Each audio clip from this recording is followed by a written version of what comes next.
नमस्कार, महासत्ता न्यूजमध्ये आपले स्वागत आहे। राष्ट्रवादी काँग्रेसचे प्रदेशाध्यक्ष जयंत पाटील यांनी पत्रकारांचीच फिरकी घेतली आहे।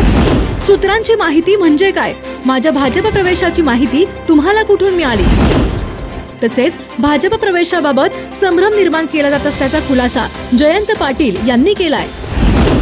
भाजपने माझ्याशी कधीही संपर्क साधला नसल्याचा खुलासा देखील आमदार जयंत पाटील यांनी केला।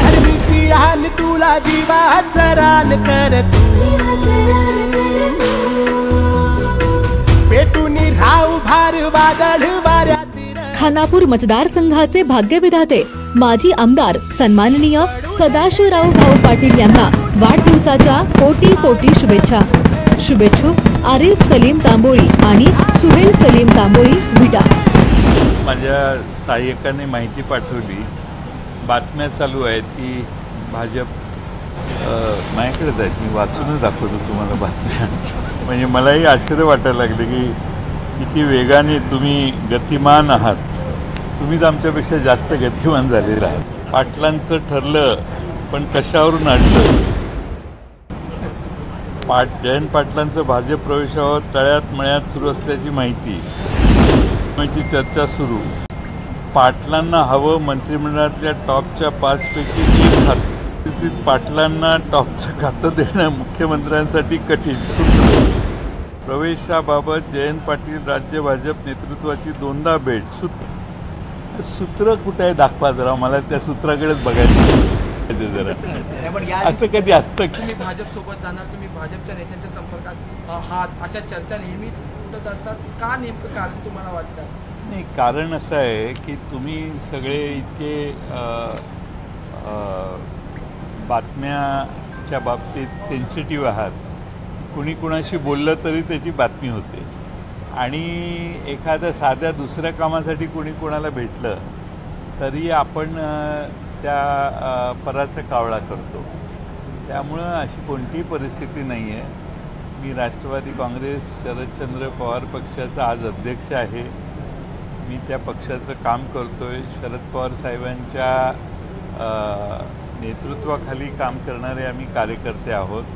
वारंवार तुम्ही बातम्या, आता मी त्याला डिनाय का करत नाही, तर डिनाय न करण्याचं कारण की अशा सारख्याच बातम्या येत असतात, त्यामुळे त्या हळूहळू विरून जातात।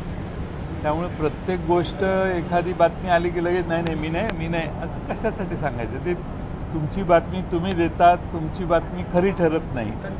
त्यामुळं ते आता तर तुम्ही एवढी जोरात बातमी दिलेली आहात, मला वाटतं की आता मी आज सभागृहात जाऊन भाषण करणार आहे, आता त्याच्यावर 2-3 बातम्या जरा करण्यासाठी। मुख्यमंत्र्यांनी म्हटलेलं आहे जयंत पाटील साहेबांना आजकाल मोदींच्या सर्व योजना आवडू लागल्या। ती डायरेक्ट बेनिफिट जो आहे DBT, तर ती डायरेक्ट बेनिफिट ट्रान्सफर अकाउंटवर करायचे ही मोदी साहेबांची घोषणा होती। आणि मगाचा लक्षवेधी सूचना जी होती ती कामगार महामंडळाच्या मार्फत, ते कामगार मंडळ जे आहे त्याच्यातून दिले जाणारे बेनिफिट्स हे डायरेक्ट त्यांच्या अकाउंटवर वर्ग करावेत। मोदी साहेबांचं सरकारने ऐकावं अशी माझी सरकारला विनंती होती। मोदी साहेबांच्या काही योजना आवडतात, काही योजना आवडत नाहीत, हा प्रश्न पुढचा। अशा प्रकारच्या बातम्या होतात, तुम्हाला पहिला प्रश्न असा की तुम्हाला बदनामी वाटत नाही का? दुसरा प्रश्न, असं जर वृत्त दिले जाते त्यात तथ्य नाही आहे, ते खोटे आहेत, तर अशा वृत्तवाहिन्या किंवा वर्तमानपत्रांना तुम्ही नोटीस बजावणार?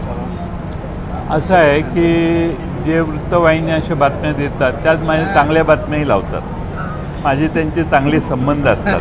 उगाच कटुता निर्माण करणं हे योग्य नाही, नंबर 1। नंबर 2, बदनामी होते का? तर बदनामी होते, पण बदनामीबरोबर प्रसिद्धी मिळते, हा दुसराही भाग आहे। नाहीतर लोक विरोधी पक्षातल्या 10 विधानसभेचे सदस्य असणाऱ्या पक्षाच्या अध्यक्षाला एवढं जर महत्त्व देत असतील तर त्या प्रसारमाध्यमांचे आभार मानले पाहिजे। सर, 2022ला महाविकास आघाडीचं सरकार केलं, त्याच्यानंतर राष्ट्रवादी सुद्धा भाजपसोबत गेलो, आणि त्याच्यानंतर आत्तापर्यंतच्या काळात भाजपकडून तुम्हाला कधी थेट संपर्क करण्यात आला का? जसं अजित पवार गेले तसं असं काही झालंय का? भाजपने माझ्याशी कधी संपर्क साधलेला नाही। भाजपमध्ये जे अनेक प्रमुख नेते आहेत ते चांगले माझे संबंध आहेत, व्यक्तिगत वैरत्व मी कोणाशी कधी करत नाही। त्यामुळे भाजपच्याशी बोललं कुठल्याही नेत्याशी मुख्यमंत्र्यांना भेटलं तर त्याचा अर्थ त्या पक्षात जाणार अशी चुकीची पद्धत बातम्या देण्याची जरा महाराष्ट्रात वाढलेली आहे. ती कमी व्हावी एवढीच माझी अपेक्षा. सर, काँग्रेसने एकनाथ मगाशी एकनाथ शिंदे नाही भेटलो मी थोड्या वेळापूर्वी. सर, काँग्रेसने एकनाथ शिंदेचा नारा दिलेला आहे. अनेक नेते म्हणतात की आम्ही येणाऱ्या इलेक्शनमध्ये एकटं जाऊ शकतो, स्वबळ जाऊ शकतो. आणि उद्धव ठाकरे असं म्हणतात की इंडिया आघाडीची बैठक झाली पाहिजे, राष्ट्रीय स्तरावर काही प्रश्न एकत्रितरित्या मांडले गेले पाहिजे. उद्धव ठाकरेंचंही बरोबर आहे, काँग्रेसचं सध्या बरोबर आहे. परिस्थिती जशी जवळ येईल तशी ती भूमिका बदलेल अशी आम्हाला आशा आहे.